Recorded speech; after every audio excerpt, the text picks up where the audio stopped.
Hi everyone, this is Abby here, your host for Community Matters, the show where we talk about the things that actually affect us day to day. We like to give a bit more depth, a bit more information, and try to talk about the things that how we can go about fixing it together, not just by ourselves. So today's topic we're going to talk about is how COVID-19 has affected our children and the education system. As we know, COVID-19 did have a huge impact on everybody, but more pointedly and more specifically, it had a big impact on our children and the education they receive. So it's a big thing. So this is our part 3 of the COVID series of Community Matters. So to introduce our guest, I met this gentleman about 18 years ago in 2002. He was my coordinator for VCE when I started studying at Dandenong High School. So I went through a very big phase of change in 2003 during my year 12, and this gentleman, Mr. Ian Pegram, made a huge change in my life. His support, his guidance, his understanding gave me enough strength alongside all of the other teachers that helped me get through that very rough period to believe that teachers do make a big difference in our lives. He was one of the best guidance that I have ever received. His advice I still remember to date, and I have spent countless hours that I've been upset in his office. Back then, yes, I was a young child once, so seems like ages ago. But yeah, Mr. Ian Pegram, he is a senior high school teacher, and he's been in the field for over 20 years. And I don't think there's anyone more qualified to talk about this topic than himself. So let me introduce him, and he can talk about who he is and what he does with his passion. So welcoming Mr. Ian Pegram onto the screen. Hello. Hello. Wow. Thank you very much for that introduction, Abby. Gee whiz. I can't tell you how grateful I was for every single word, every single guidance I received from you back then. Wow. I do appreciate it. And it made a huge change for the person I am today. So thank you very much. That's very humbling to hear that, I have to say. Yeah. Yes. And out of the teaching staff we had, it went very far, actually far enough to make me want to become a teacher myself. So thank you. That's brilliant to hear. Yeah. So as much as I know you as a teacher, I don't know much about your personal life. That's Please right. tell me a little bit about yourself. So, look, I got into teaching from 1981, so it's like 40 years I've been in teaching, and I went to Dandenong High School at the start and did all the year level coordinator jobs, except I think for year 8 I didn't have, but it was fantastic times. It was a brilliant school to actually teach at the time. It was a beacon for other schools. It was my good timing that you were the VCE coordinator at that time. Thank you. And so I stayed there for 28 years, and that was a long time. They say you get less for murder. But it was just a fantastic school. After that, I went to Springvale High School, and I went there as head of senior school and stayed there for, I think, a year and a half or so, and then was appointed to the job at my current school. So whilst I was at Springvale, I was also an assistant principal at one point, acting assistant principal. And so went across Obviously, because of the education department policies, we will not be mentioning your current school. That will be breaching our standards. So that's fine. But all we know is that you got more than enough qualifications and expertise in this field to talk about this topic. Indeed.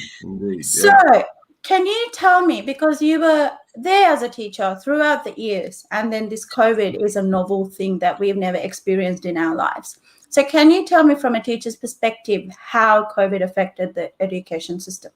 It was huge. It was huge. And I think a lot of schools were taken by surprise insofar as how quick it was that we were closed down and had to make plans. And a lot of schools had no idea about exactly how they were going to deliver their curriculum. And that there was many different systems that they could have used. They could have used Google Schools. I think there was something, we used Microsoft Teams, so some people were using that. I think some people were using YouTube. And what happened was at some schools, they actually hadn't decided before they went into lockdown which system they were going to use. And so there was individual teachers using individual systems. Now this So actually I had a think real... having had no exposure as such to something so severe or global, I don't think we would have had a backup emergency online education plan, would we? You're exactly right. You're exactly right. And so because there's these different systems at the same school, students are kind of going from one period to another, going to these different systems. And it was actually really fatiguing for them. It was quite, I think, upsetting for them to have to go through that, and then not knowing how to work each particular platform made it quite difficult. Fortunately, at our school, someone had an idea a couple of years ago, maybe 5 or 6 years ago, that we should be doing digital delivery days. And that actually entailed setting up something like Microsoft Teams and delivering the curriculum to the students maybe 4 or 5 days a year. And so it turned out we were very, very well prepared for it. And I think at the end of the day, it showed, because the school that I'm at, we ended up having our best results we'd ever had last year.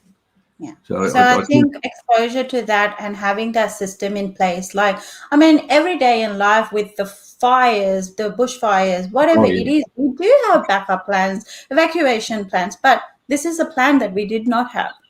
No, you're exactly right there. And as I say, we were definitely taken by surprise. I have to admit, I'd actually questioned the need for these digital delivery days. I thought, oh, what a waste of time this is. And it turned out I was completely wrong. Completely You wrong. are a paper-based teacher for sure. and oh, look, it just worked out really well for our students. I mean, obviously there was some issues, and we'll get into those later. But gee whiz, yeah, it was difficult for a while, that's for sure. So in terms of that, I know that the impact on the teaching delivery system was huge, but then what did it overall affect on the student body? So, I mean, we're talking about a 12-year age gap between, starting at prep at 5 years old to a 18-year-old graduating from school. So how did this affect? Well, I cannot begin to imagine how difficult it would have been for people teaching kindergarten students and students in really lower level primary, because it's so intensive with the actual teaching and learning that happens there. Hands-on, isn't it? Yeah, and then what happened was a lot of that was passed across to the parents. And, they experienced a whole lot of difficulty with that. So it would have been exceptionally difficult. I really feel sorry for our primary school colleagues, and, it must have been so hard for them with what they actually went through. You know what? We are a very resilient bunch, and we did get through it. We did. Yeah. Now, in addition, I was just going to say, in addition, what we found with was between different subjects, there was also quite different levels of how they were taught as well. In mathematics, which I'm teaching, it was actually a lot easier, it has to be said, than what it was. Just imagine a phys ed class, imagine a cooking class. Or even arts. How do you experiment with colors online? Exactly right. Yeah. So it would have been exceptionally difficult for those teachers, and they had to really come up with drama. I think anything more than paper-based. Yeah, paper-based learning would have been difficult, because it's really hard to explain on a screen or on a paper or anything else for that matter, because there's really no, kind of like a direct concept to it. Exactly. And so it would have been very, very difficult, and the students, of course, therefore would have suffered. And so it just became quite difficult for them. What kind of effect have we seen on the actual learning that occurred over a year's period? It's a good question. I think I mentioned before, we actually had our best results ever. And so it turned out that I think maybe that was because a lot of the students hadn't actually been able to get taught as well as they were previously. And so by that, because we were kind of already prepared, we rose up artificially. But it was maybe because other schools were going down. I think the government has got a feeling that a lot of the students just missed out. It's almost like they missed a whole year's worth of teaching. Yeah. And I think that shows their standard of education would still be about 3 months or 6 months forward from where they stopped, maybe in March. Do you think? I think that sounds about right. Yeah. Yeah. So they wouldn't have progressed the whole year to date. And they're still trying to catch up right now, aren't they? Oh, definitely. I think overall having multiple years of concepts learning, so I think that helps a lot for them to catch up. But learning outcomes wise, I think there's still some more progress to be made from what we lost. Do you think? Oh, absolutely, absolutely. And to that end, there's the government support with the tutoring program.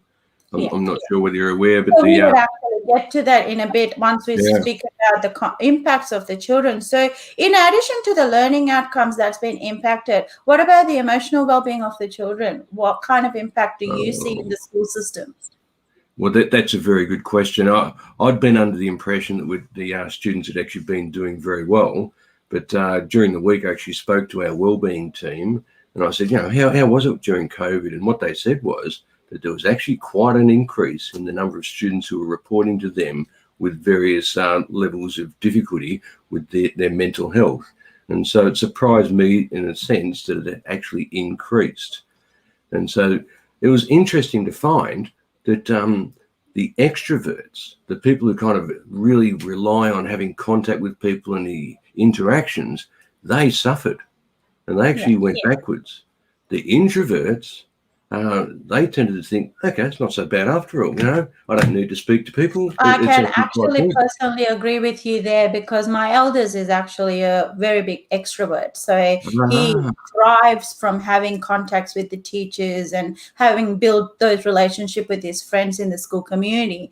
And he had just started year 7 last year when he just went downhill. He was on borderline depression. Wow, so we have I can understand that. For it, yes. And whereas my younger one, who was in grade 5, he is an introvert, so he doesn't put too much effort on social connections. So he was fine; he was thriving. That makes a lot of sense, and also the transition into year 7 would have been very difficult because you've just arrived in a new school, you haven't really established who your friends are, and then it's just taken away from you. It's like a carpet's being taken away from you. Years would have had a big impact as well, I think. Definitely. Yeah, so year 12, the year 11s that were going for exams, the year 7s who had just started school, making friendships. So all those kind of specific year levels would have had a bit more, more of an effect than the general year levels. Oh, I think so for sure. Now, another thing that came to my attention when I spoke to the wellbeing people was that a number of students aren't actually in a really good family environment. And what they're doing is they're seeing school as being their safe place that they can go to. But if they're at home and they're back in the situation that is a volatile situation, that means they're going to be asking for help quite a bit more often. That's where you made a big difference in my life, sir, because I thrived on coming to school. Oh, wow. Gee, Thank you. So, yes, so it made a huge difference because that's exactly what my situation was in year 12. So it made a huge difference. So thank you. Anyway, going back to this. So learning outcomes were delayed. Mental health has been affected. What about the physical outcomes? I mean, children get a lot of physical activity at school, sports, physical ed, like just even running around the schoolyard at recess and lunchtime. So what kind of a physical impact did this COVID have on the children? It would have been really bad because they were stuck at home. And we actually did one thing which I thought was a little bit interesting. We did a thing called isoletics, which is a cross between isolation and athletics. And what that entailed was the students had to do some type of video activity. They could either, do a video of themselves doing an activity, or if they'd gone for a bike ride, if they'd gone for a walk, they could provide evidence of, the map to show where they'd actually been. And then they were doing that to get points of their house. And at the school that I'm at, the house system is very, very strong, and the students are very competitive. And so it really, got quite a few things achieved there. Oh, yes. The house colours have always been the competition of the school. So what house were you in at school? I can't remember. I think I was in red. I can't remember either. It's so Red. long ago. No, that wasn't Wattle then. Okay. Yeah. Yeah, I don't think I was in your car, no. So anyway, I'm thinking about this. So what has the government implemented? So how has the government actually decided to help our young generation? Okay, so there's a couple of things that I've become aware of. I knew about the tutoring, and then the tutoring is the government have actually provided money, and it's quite a substantial amount of money. It depends on the size of the school, from what I can gather. I mean, it might be $200,000 that they're allocating for students to receive tutoring. Now, what the schools are meant to do is to find out who the students were who were affected last year and get tutoring I would organised say for that's a them. lot of them, but then maybe some were more affected than the others. Oh yeah, for sure. Yeah, so it's kind of up to the school to work out who these people were. Now the problem is that sometimes you're finding that these problems are still haven't quite manifested themselves and haven't quite become apparent, and so you'd find that the tutoring is probably only starting from about now onwards. Yeah. Yeah. So I mean, we need to kind of have an idea where the children have fallen behind and where the children need their additional help. So that would guide us in that extra support of tutoring. It would, and because the students have changed over from one year to the next, it takes a little while to decide, what the strengths and weaknesses are of the students. Unfortunately, at the school that we're at the moment, I'm at the moment, the year nines, who are our year level that are at home the most, they've been keeping very detailed records of their performances in tests, and so they know exactly what their weaknesses are already, so they're able to intervene and make necessary adjustments. However, there has been a problem, and the problem has been that who are these tutors going to be? And in many cases, they're retired teachers. Retired teachers have let their Victorian registration expire. And so then what's happened is people have had to reapply for their registration, and that's caused a big delay as well at the start of the year. Yeah. So I think a lot of, I know from my own end of things that a lot of the student teachers are going in as tutors as well. And, also the teachers working in the school system already are getting extra jobs supporting this. Yeah, that could definitely happen. So there have to be quite a few different ways of obtaining these new tutors. Yeah.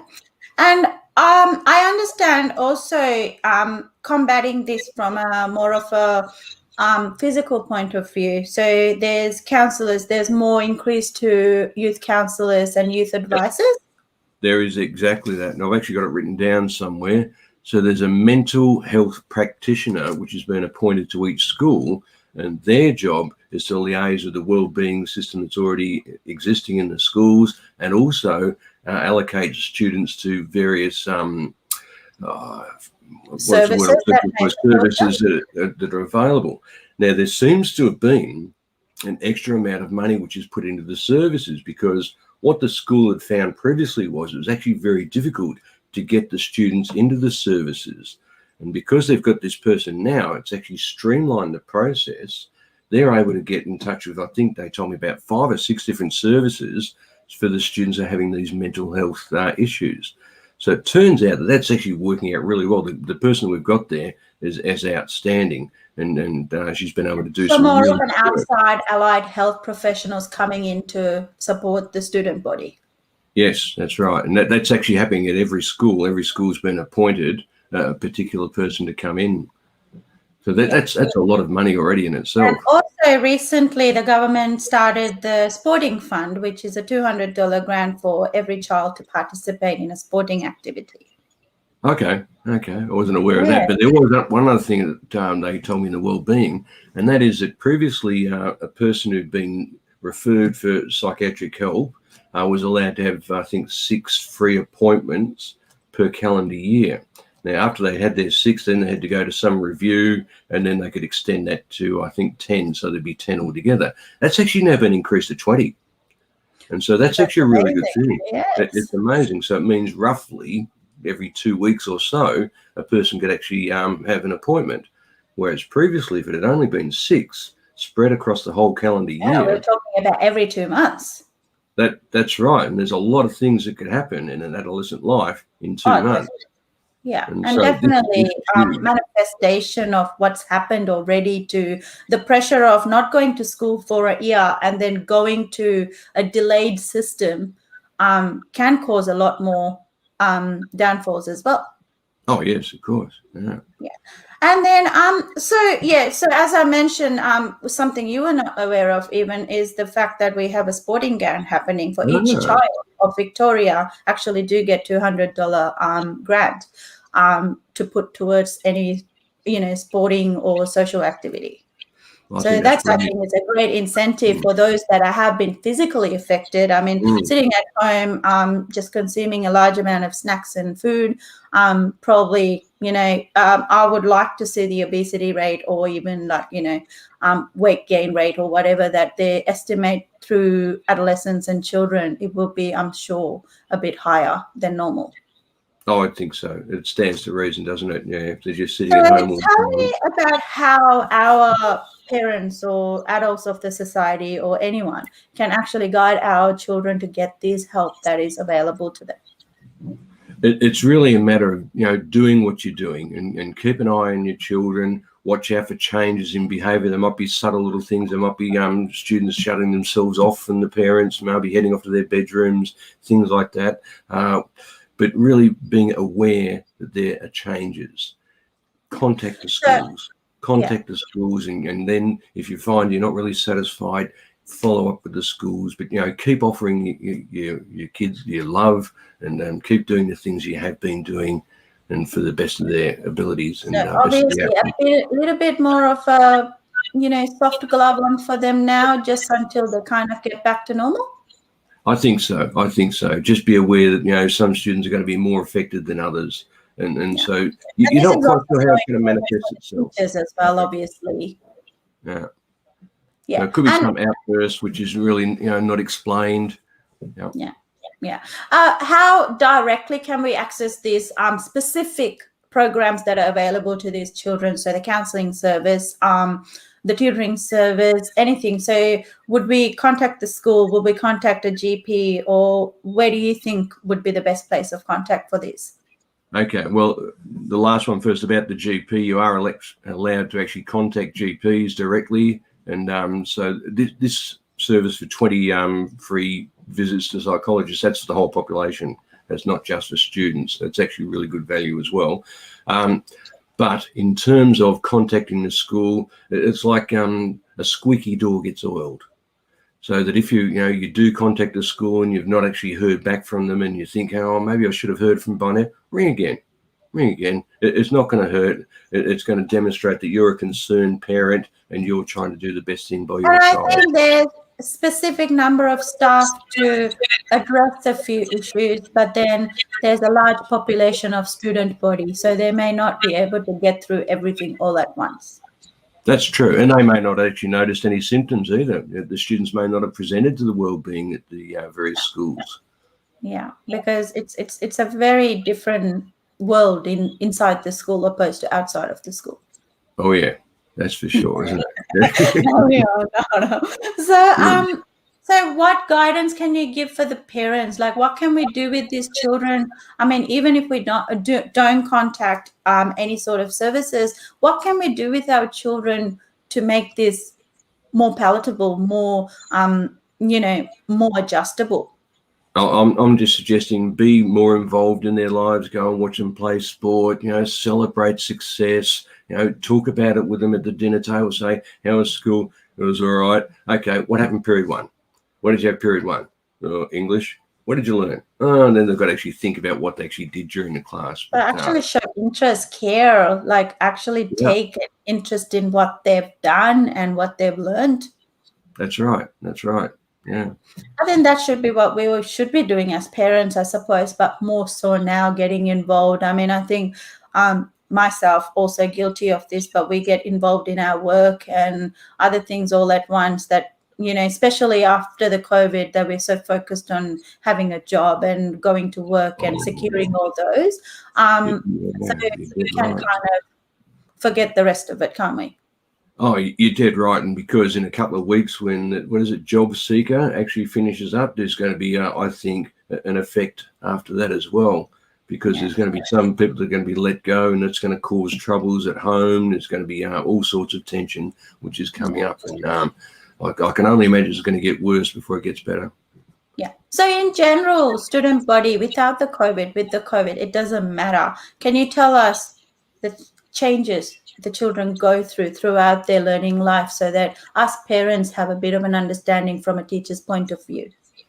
It's interesting because since you went through school, things have changed a little bit, but this cyberbullying is really quite bad, and the students are getting very, very affected by it. And look, it goes on at our school. I imagine it goes on at every school. And what we do, we try to implement ways of stopping it. Actually, at our school, we put our money where our mouth is, because we actually spend a period every week doing what we call, I better not say that, it's going to say the name of the school, isn't it? So we've got special... So combating, targeting the cyberbullying aspect of things. Let's call it wellbeing time. Yeah. So we do a wellbeing time, and so we do that once a week. There's also the way the tutorials are set up is so that there's a lot of wellbeing associated with that, and we've got the heads of house are very, very much involved in the students, and it's really a well-being focus. The whole notion being that unless the student's well-being is being catered for, then we can't possibly expect them to be able to succeed. Yeah. I think that sounds a bit like takes me back in time to the white ribbon ambassadors we were back in Dandenong High School. Oh, yeah. Do you remember that program we ran through? I do remember White Ribbon, that's for sure, yeah. So that was an amazing program, and I was one of them. So really? I absolutely enjoyed becoming an ambassador for the White Ribbon there. Oh, well, that's brilliant to hear. Yeah. So I think we have some really great input to how children have been affected by the COVID-19. So thank you very much for joining us today. It's just my heart is still beating from seeing you after so long.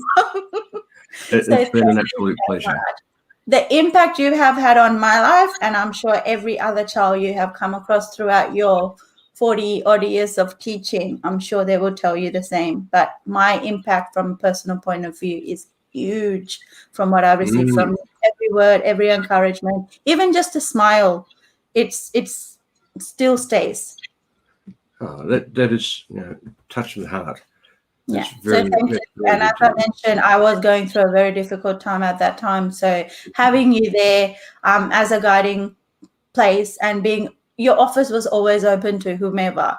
So being able to come and sit and just relax when we're really, really, really, aggravated and not feeling well. So it made a big difference. So I'm sure you will always be providing that kind of care and love to all your students. Oh, wow. Yeah. By the way, this may be my last year of teaching. Well, happy retirement. Close to retirement, yes. But every child after that will be missing out on a great teacher. Oh, wow. Gee whiz. Oh. So thank you very much for joining us today. And I will be talking to you very soon, I'm sure. On Facebook. Facebook, that's right. So thank you for joining us. I'm so appreciative of this time. Oh, it's been an absolute pleasure. Thank you very much, Abby. And thank you for taking time out of your long weekend to come and join us. So enjoy the rest of your day and enjoy the rest of your public holiday tomorrow. Okay, shall do. Thanks, Abby. Thank you. So there you have it, everybody. So that was our show for COVID-19 and the student body and how it affected our children. And so the last word of advice would be, please be gentle with all of our children. Be understanding. It was not easy on them, this whole concept.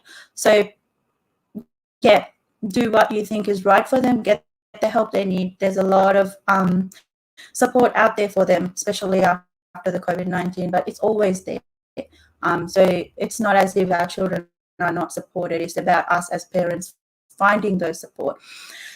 So coming to the last part of the show, this is the last session of Community Matters for this season. So season 1, it has been a great show with so many valid and valuable input from professionals. We covered mental health, we covered family violence, domestic violence, and we covered COVID-19 in depth. So we will be coming back again for another amazing series, but this is the end of Community Matters Series 1, or Season 1, or as we call it. So thank you for joining me on this program for the last 8 episodes. It's been a pleasure being your host. So thank you. And I will see you very, very soon with something more exciting, something more informative, something more alive that can benefit all of us as a community together, because we are definitely stronger together. So I'm going to say my byes now. So take care, have a good night, enjoy public holiday tomorrow.